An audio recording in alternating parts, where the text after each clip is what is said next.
I always thought betrayal would feel like a sudden punch to the gut. Instead, it crept up slowly, wrapping around my throat like a silk scarf until I couldn't breathe. The day I caught them together, I wasn't even supposed to be home. My name is Ivy, and I was supposed to be picking out flower arrangements for my wedding. But a migraine had forced me to reschedule, and I returned to find my sister Sophie's car in our driveway. Strange, since she should have been at work. The front door was unlocked. I heard giggling from upstairs, my bedroom. My feet felt heavy as I climbed each step, my heart already knowing what my mind refused to accept. "Jamie." Sophie's voice drifted through the crack in the door. "We should tell her soon." "I know, baby. After the wedding, okay? We'll figure it out." My hand trembled as I pushed the door open. There they were, my fiancé and my sister, tangled in my sheets.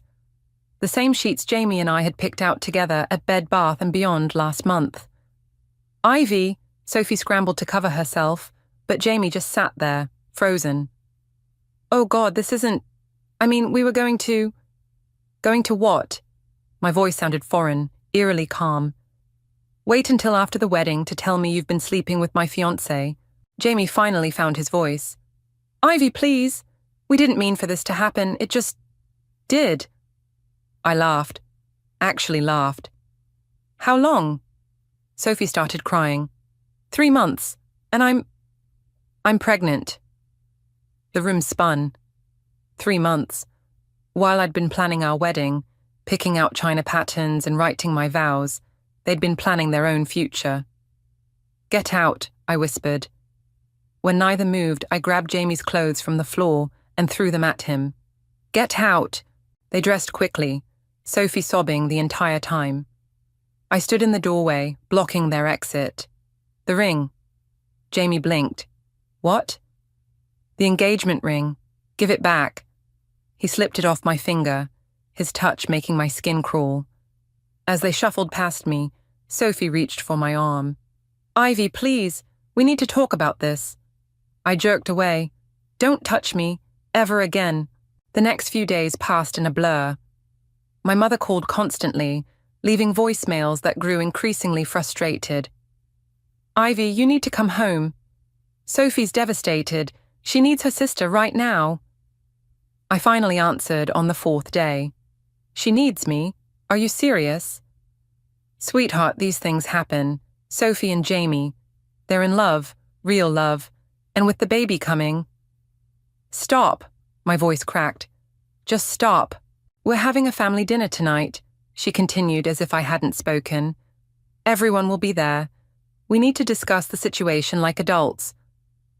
I showed up against my better judgment. The dining room felt suffocating.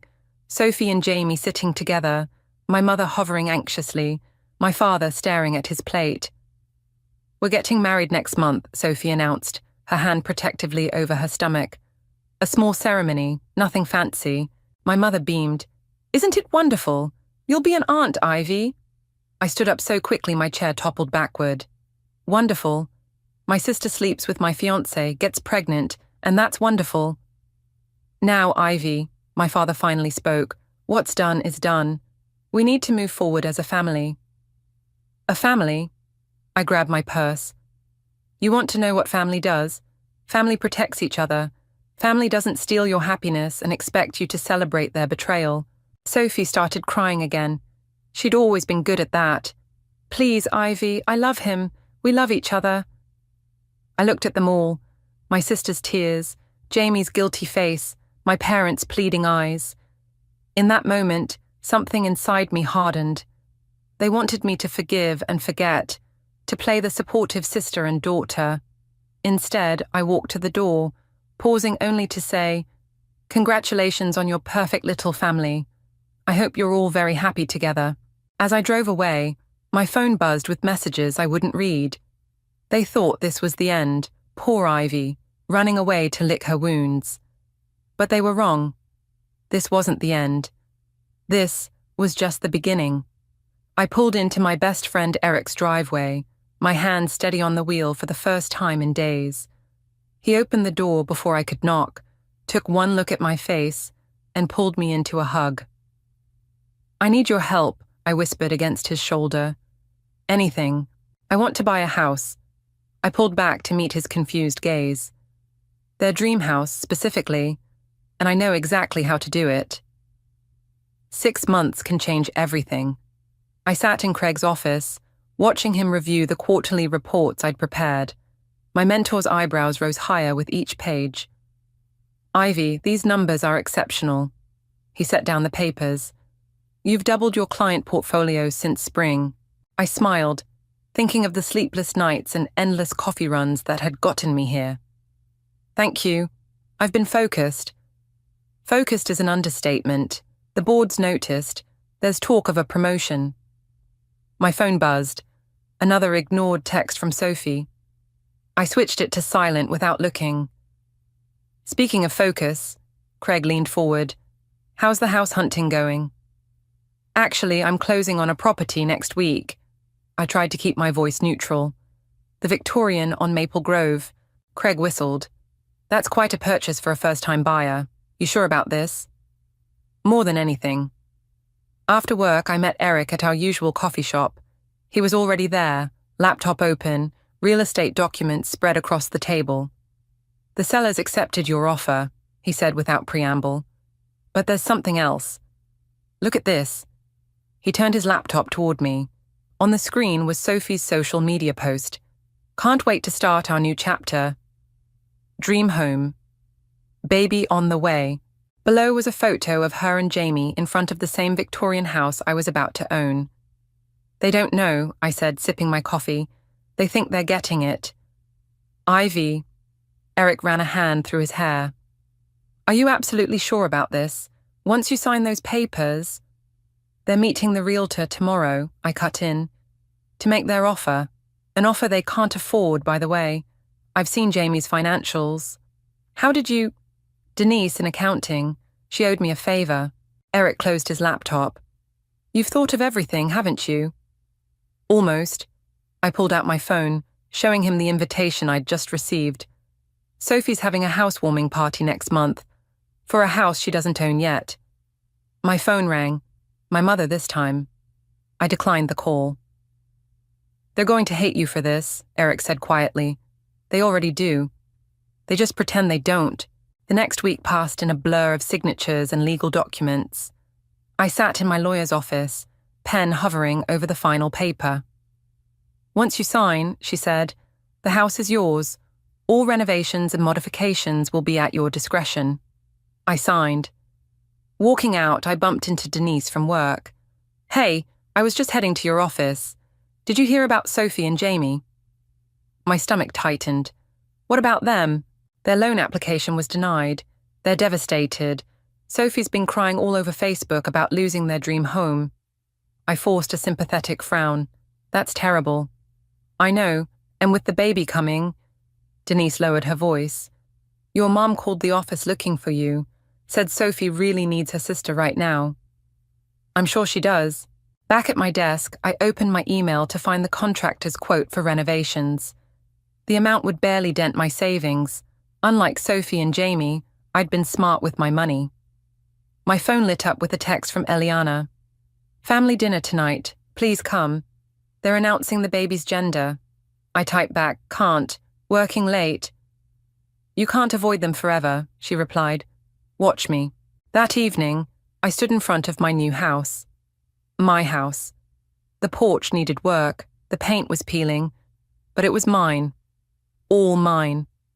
Eric pulled up in his car. Thought I'd find you here. Just imagining the possibilities. I turned to him. Want to see inside? We walked through empty rooms that echoed with our footsteps. Sophie and Jamie had planned their whole future here. The nursery upstairs, the kitchen remodel, the garden parties. When are you telling them? Eric asked. Soon.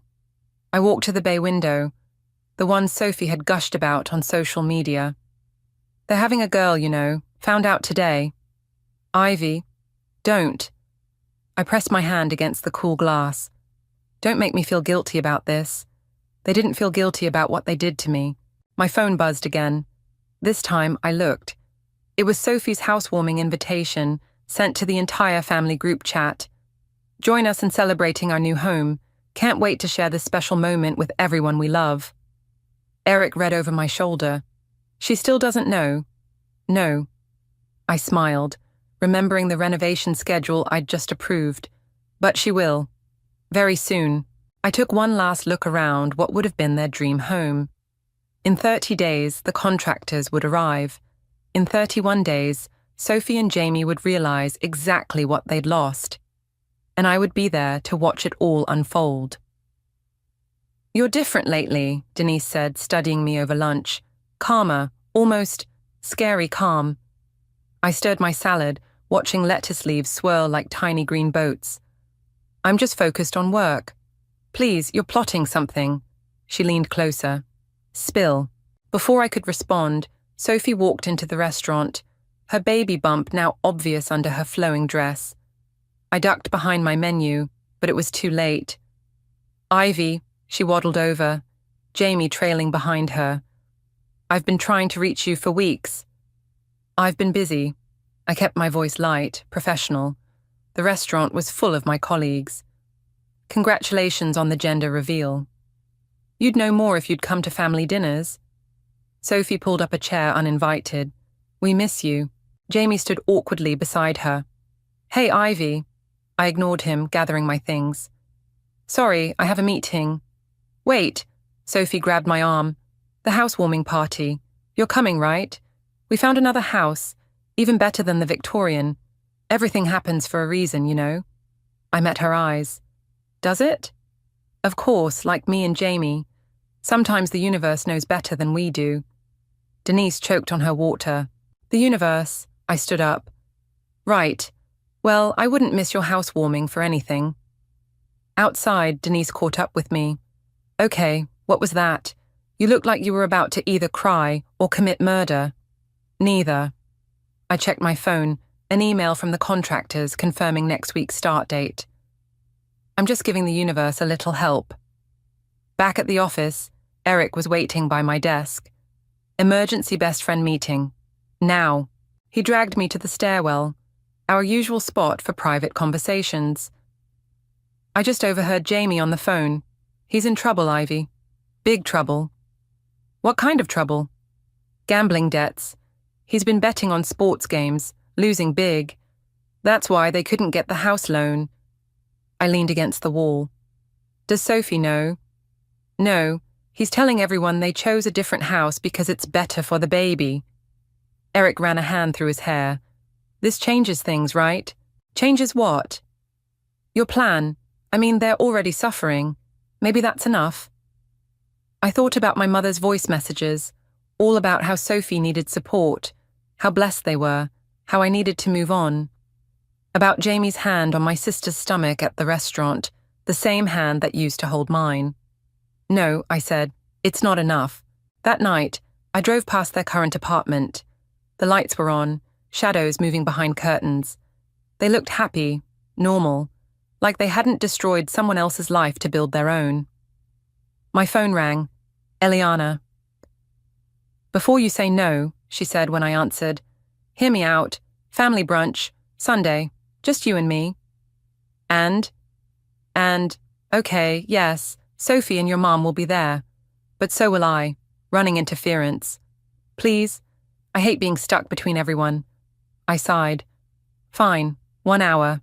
Sunday arrived too quickly. I walked into the cafe to find Sophie already crying. These hormones, she sniffled as I sat down. I'm just so happy you came. My mother beamed. See, this is what family does. We come together. Eliana caught my eye and mouthed, sorry. So, Sophie wiped her eyes. The new house is perfect. The owners accepted our offer right away. Jamie says it's meant to be. When do you move in? I asked, knowing the answer. 3 weeks. Just in time to set up the nursery before I get too big. She pulled out her phone. Want to see the photos? The previous owners are doing some renovations before we move in. I looked at the pictures, my house, my renovations. Lovely. We're thinking of calling her Ivy, Sophie said suddenly, after you, to show there are no hard feelings. The cafe went silent. Even my mother looked uncomfortable. "No," I said quietly. "You don't get to do that. But you don't get to steal my life and then name your baby after me like it makes everything okay." Sophie's lower lip trembled. "I thought you'd be honored." "Honored?" I stood up, my chair scraping loudly. "You want to honor me? Try not sleeping with my fiancé next time." "Ivy," my mother hissed, "people are staring." "Let them stare." I grabbed my purse. "I'm done pretending everything's fine." Eliana followed me outside. That was intense. It's about to get more intense. I showed her the contractor's schedule on my phone. They start tomorrow. "The renovation that Sophie thinks the sellers are doing?" "Exactly." She studied me for a long moment. "You know this won't make you feel better, right?" "Maybe not." I watched through the window as Sophie cried on our mother's shoulder. "But it'll make them feel worse." And right then, that was all that mattered. Eliana's birthday party felt like walking into a minefield. The backyard was filled with familiar faces, all pretending not to watch me as I navigated through the crowd. Eric squeezed my hand reassuringly. "We can leave any time," he whispered. "Not yet." I spotted Jamie by the drinks table, checking his phone with a worried expression.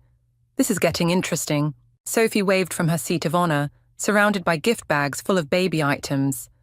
Trust her to hijack someone else's birthday party. "Ivy, come feel the baby kick." "I'm good." I grabbed a glass of wine, watching Jamie slip away to make another phone call. Eliana appeared beside me. "He's been doing that all afternoon. Sophie thinks he's handling work stuff." "Bookie stuff, more likely," I muttered. "What?" "Nothing." I forced a smile as my mother approached. "Ivy, darling, Sophie's about to open the presents. Come sit with us." "Actually," I raised my voice slightly, "I'd love to hear more about the house, Sophie. The renovations must be almost done." Sophie brightened. "Oh my God, yes.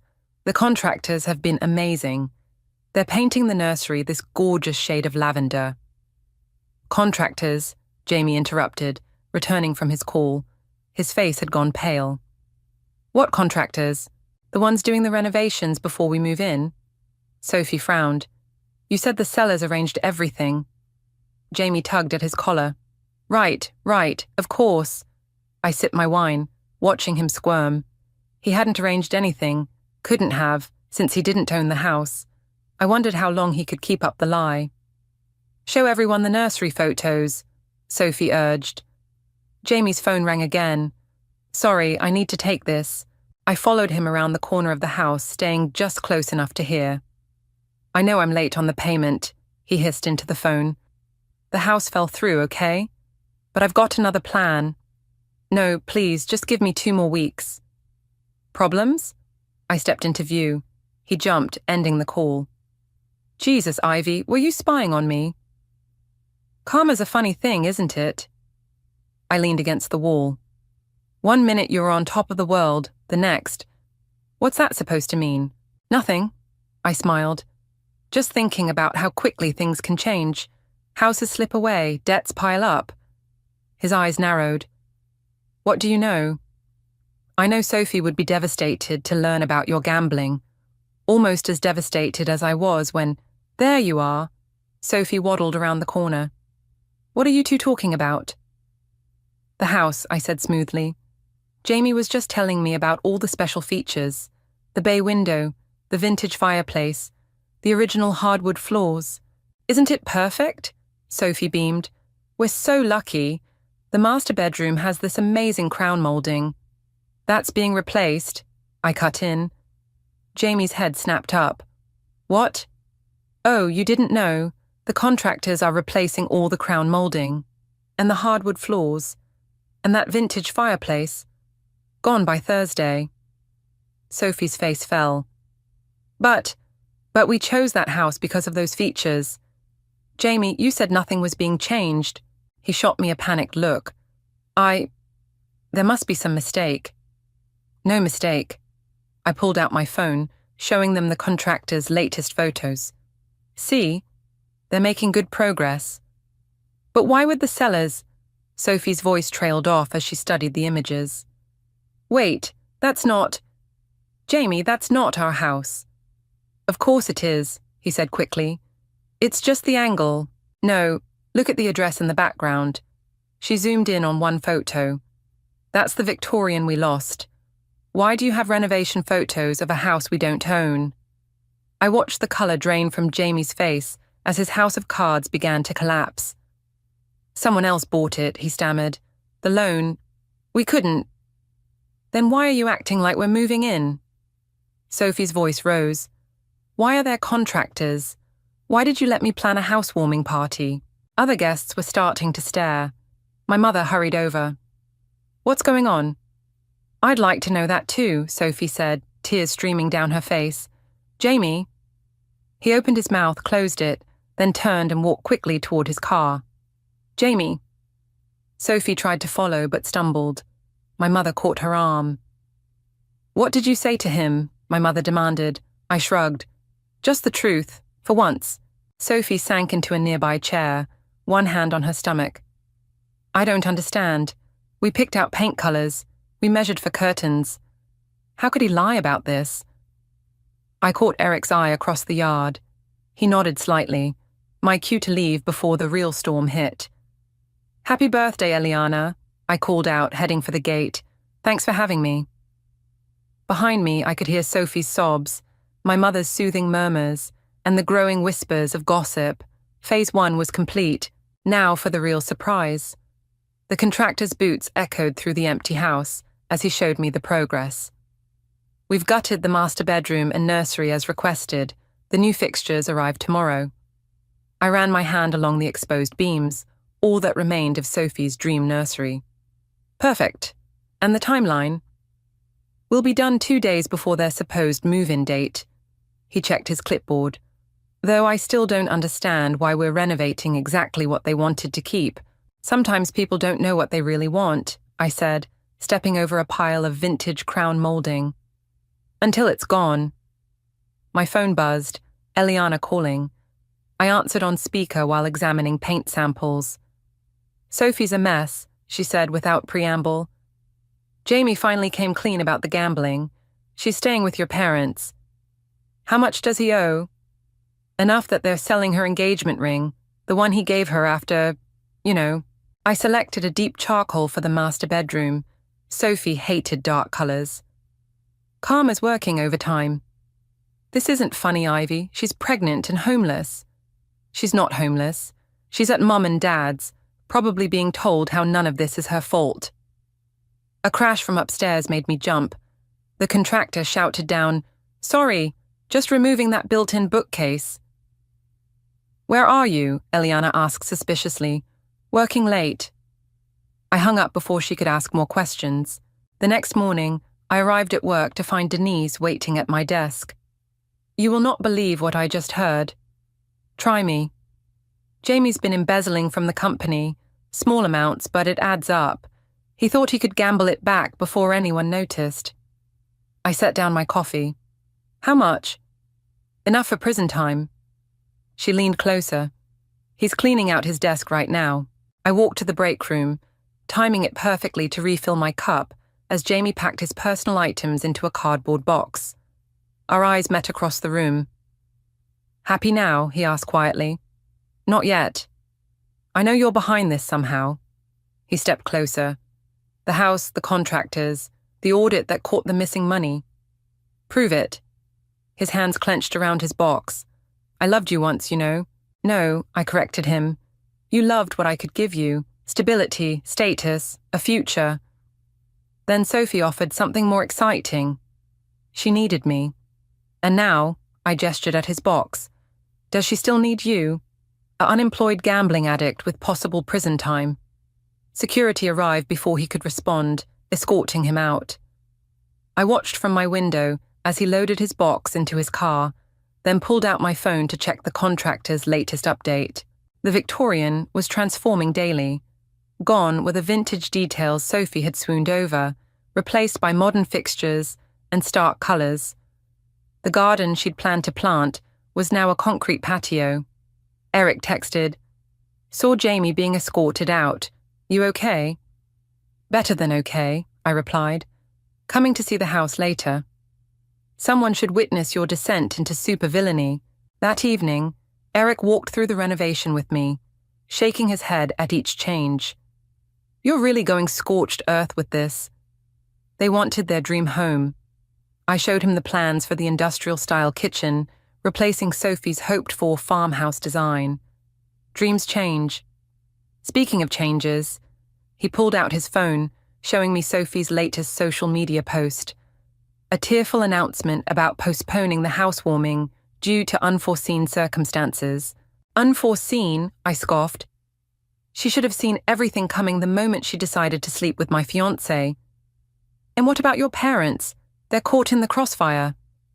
I remembered my mother's voice messages, all about supporting Sophie, understanding Sophie, forgiving Sophie. They chose their side. My phone lit up with a text from an unknown number. It was Jamie. Please, she's pregnant. Just tell me who bought the house. We can work something out. Still taking calls from your ex? Eric peered over my shoulder. Not for long. I blocked the number, then opened my email to approve the final renovation changes. You know, Eric said carefully, there's still time to stop this. Sell the house, take the profit, start fresh somewhere else. I walked to the bay window, the last original feature left. Tomorrow it would be replaced with floor-to-ceiling modern glass. They took everything from me, I said quietly. My future, my family, my trust. Now I'm taking something back. And after, when the house is done and they're broken, what then? Before I could answer, headlights swept across the window. A familiar car pulled into the driveway. Is that... Eric moved beside me. Sophie stepped out of her car, staring up at the house. My house, with tears streaming down her face. Showtime, I whispered, heading for the door. What are you doing here? I called from the porch, making Sophie jump. Ivy? She squinted through the darkness. Why are you in our house? Your house? I stepped into the light. That's interesting. Show me the deed. Sophie's hand went protectively to her stomach, her default move lately. The sellers never accepted your offer, I finished, because they'd already sold it to someone else. Understanding dawned slowly across her face. No, you didn't. I pulled out my keys, dangling them in the moonlight. Want a tour? She followed me inside, gasping at each renovation. The exposed brick she'd loved was now covered in sleek white paint. The vintage staircase had been replaced with modern floating steps. You're destroying it, she whispered. I'm making it mine. Eric hung back, watching us circle each other like wary cats. Sophie's eyes were red-rimmed, her designer dress wrinkled. Why? Her voice cracked. To hurt me? Why did you sleep with my fiancé? I countered. To hurt me. I loved him. I still love him, even after... She choked back a sob. Did you get him fired too? Jamie got himself fired, just like he got himself into gambling debt. He was trying to buy this house for us. She gestured at the gutted rooms. For our family. Your family? I laughed. You mean the family you built on the ruins of mine? Sophie sank onto a dusty contractor's stool. I never meant to fall in love with him, but you did, and instead of walking away, you took everything. I moved closer. My fiancé, my future, our parents' support. You took it all with a smile, then expected me to celebrate your happiness. Mom and Dad still love you. They tolerate me. They love you. The pregnant daughter, the victim, the one who needs protecting. Eric cleared his throat. Ivy, no. I turned back to Sophie. You want to know the best part? Jamie was planning to sell this house behind your back, to pay his debts. She shook her head. You're lying. Check his phone. Check the messages from his bookie. Ask him about the company money he stole. Sophie's face crumpled. Stop it. The perfect life you stole from me. It's falling apart, and I get to watch. I'm your sister. You stopped being my sister the moment you chose him over me. A loud crash from upstairs made us all jump. The contractor appeared at the top of the stairs. Sorry to interrupt, but we need to discuss the nursery demolition scheduled for tomorrow. Sophie stood up so quickly she stumbled. Eric caught her arm. You're destroying the nursery. Her voice was barely a whisper. "It's my house." I shrugged. "I can do whatever I want with it."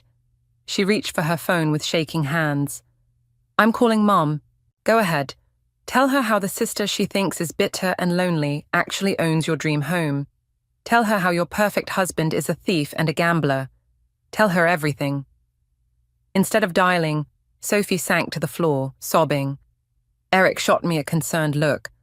"Maybe we should get her out of my house. Good idea." But as I moved to help her up, Sophie grabbed my arm. "Please, we can fix this. All of it. I'll leave Jamie. I'll tell Mom and Dad the truth. Just, please don't take our home." For a moment, I wavered. She looked so small, so broken. My little sister, the one I'd protected since childhood. Then I remembered finding her in my bed with Jamie. Remembered her pregnancy announcement at my cancelled wedding venue. Remembered every family dinner where she played the victim while I was cast as the villain. "You're home." I stepped back. This was supposed to be my home. With Jamie. Before you took that future and made it yours. "Ivy, get out." When she didn't move, I raised my voice. "Get out!" Eric helped her up, guiding her toward the door. She paused in the doorway, one hand on her stomach. "You know what's worse than having something stolen from you?" she asked quietly. "Becoming the kind of person who enjoys stealing from others." The door closed behind them with a final click. I stood in my gutted house, listening to Sophie's car start up and drive away. My phone buzzed, a text from the contractor. "Nursery demolition still on for tomorrow." I stared at the message for a long moment, Sophie's words echoing in my head. Then I typed back, "Proceed as planned." Because some wounds run too deep for mercy. The morning of Sophie's housewarming party dawned bright and clear. I watched from my bedroom window as the bulldozer rolled up the driveway right on schedule. My phone hadn't stopped buzzing since dawn. First Eric, "Are you sure about this?" Then Eliana, "Sophie's decorating the house right now. She has no idea." Finally my mother, "Please don't do anything foolish today." I didn't respond to any of them. At exactly noon, cars began arriving. I recognized them all. Family, friends, colleagues. Sophie had invited everyone to witness her perfect life. "Ready?" Eric asked, appearing beside me. I straightened my blazer and grabbed the envelope from my desk. "Time to crash a party." We walked across the street just as Sophie was welcoming guests on the front porch. She froze when she saw me. "You're not supposed to be here." "Actually," I smiled, "you're not supposed to be here." The bulldozer's engine roared to life. Sophie spun around, her face draining of color as it approached the pristine front lawn. "What's happening?" My mother pushed through the crowd. "Ivy, what have you done?" I pulled the papers from my envelope. "I'm renovating my property." "Your—" Jamie appeared, looking haggard. "What do you mean, your property?" "She owns it." Eric's voice carried across the suddenly silent gathering. "She bought it months ago." Sophie swayed on her feet. But we signed the papers yesterday. The realtor—" "Show me." I held out my hand. "Show me these papers." Jamie stepped forward. "I have them right here." "No," Sophie interrupted. "You said you had them, but I never saw them. I never actually signed anything, did I?" The bulldozer inched closer to the freshly planted garden. "Jamie," Sophie's voice rose, "did you lie about the papers too?" He backed away. "I can explain." "Explain what?" I pulled out another document. "The gambling debts? The embezzlement? Or how you plan to sell this house, my house, to pay it all off?" Gasps rippled through the crowd. My mother pressed a hand to her chest. "That's not true," she whispered. "Jamie would never—" "Check his phone," I suggested. "Or better yet, ask his bookie." "He's right there." I pointed to a man hovering at the edge of the gathering, who quickly turned and hurried away. Jamie lunged for his car, but Eric blocked his path. "Running again?" "You did this," Jamie snarled at me. "You set me up." "No." I handed the eviction notice to Sophie. "You did this to yourself, just like you did this to her." Sophie stared at the paper, tears splashing onto the legal text. "All those renovations, You knew, the whole time. I bought this house the day after you announced your pregnancy. I turned to address the stunned crowd. The day I learned my sister and ex-fiancé had been sleeping together for months. Ivy, my mother stepped forward. This is cruel. Cruel, I laughed. Was it cruel when you told me to be happy for them? When you celebrated their betrayal? When you made me the villain for not forgiving them? The bulldozer's blade touched the first flower bed. Sophie screamed, "Stop it, please!" Why should I? I moved closer. You didn't stop when I begged you to, when I asked why my sister would do this to me. I'm sorry. She fell to her knees, sobbing. I'm so sorry, Ivy. Please don't destroy our home. It was never your home, I signaled the bulldozer driver. It was my future you destroyed. Now I'm just returning the favor. Jamie tried to run again, but 2 men in suits blocked his path. James Fletcher. One flashed a badge. We need to discuss some financial discrepancies at your former workplace. As they led Jamie away, Sophie crumpled the eviction notice in her fists. Where are we supposed to go? That's not my problem. I turned to leave, then paused. Oh, and Sophie, don't name your baby after me. She deserves better than that. The crowd parted as I walked away, whispers following in my wake. I heard my mother calling my name, heard Sophie's sobs, heard the bulldozer's engine growling. Eric caught up with me at the sidewalk.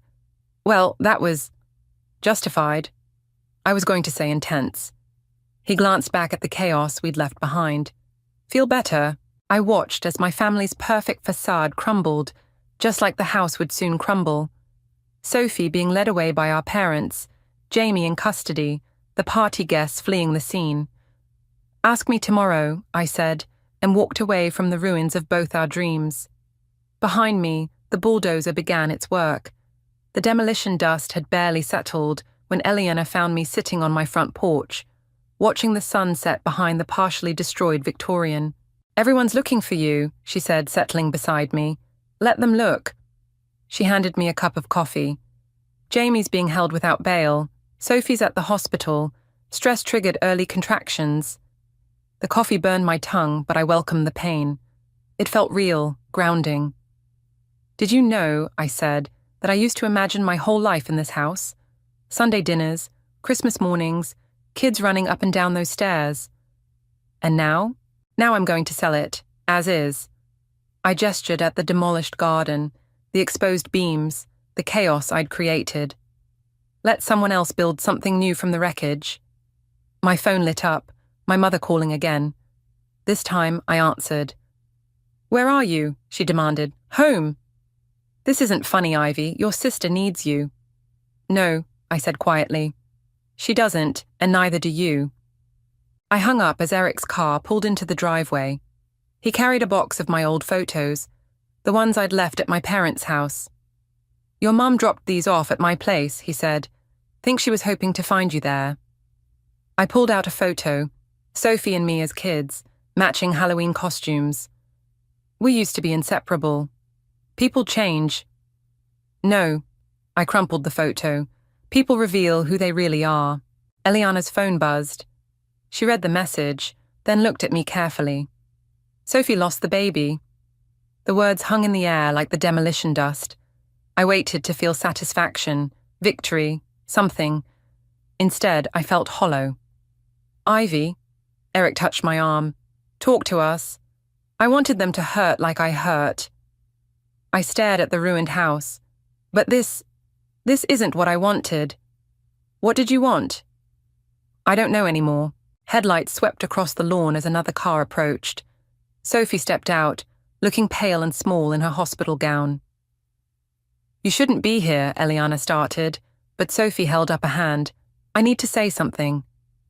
I stood, facing my sister across the debris-strewn yard.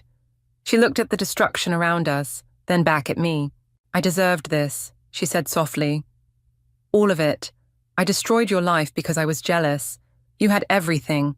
The perfect fiancé, the perfect future. I wanted to prove I could take it all away. Sophie, let me finish. She wrapped her arms around herself. I told myself it was love, that Jamie and I were meant to be. But really, I just wanted to win. To be the sister everyone chose for once. They always chose you. No. She shook her head. They needed to take care of me because I was a mess. But you were the strong one, the successful one, the one they were proud of. I looked at the house, really looked at it, the demolished parts, the renovations, the ruins I'd created to make them suffer. I became exactly what they thought I was, I whispered, bitter, vengeful, cruel. We both did. Sophie wiped her eyes. I lost everything today. Jamie, the baby, our parents' trust. But the worst part, I lost you long before that, the day I decided my jealousy was more important than my sister. Eric and Eliana backed away, giving us space. In the growing darkness, Sophie and I stood among the ruins of both our lives. I can't forgive you, I said finally. I know. But I don't want to hate you anymore. She nodded, tears streaming down her face. What happens now? I looked at the bulldozer, still waiting for tomorrow's demolition, at the house that had become a monument to revenge rather than healing. Now, I said, we both start over, separately. Will you ever talk to me again? Maybe. Someday. When it doesn't hurt to look at you.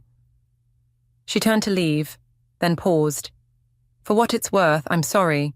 Not because I got caught, or because everything fell apart, but because I broke something that can never be fixed. I watched her drive away, then turned to Eric and Eliana. Call the contractor. Tell him to stop the demolition. You're keeping the house? Eric asked. No. I took one last look at the Victorian, my dream home, my instrument of revenge, my prison of bitterness. I'm going to restore it, not for Sophie, not for revenge, but for me. Then I'm selling it and moving somewhere new. Running away? Eliana asked. No. I smiled, feeling lighter than I had in months, moving forward. Because sometimes the best revenge isn't destruction, it's rebuilding yourself from the ruins others left behind.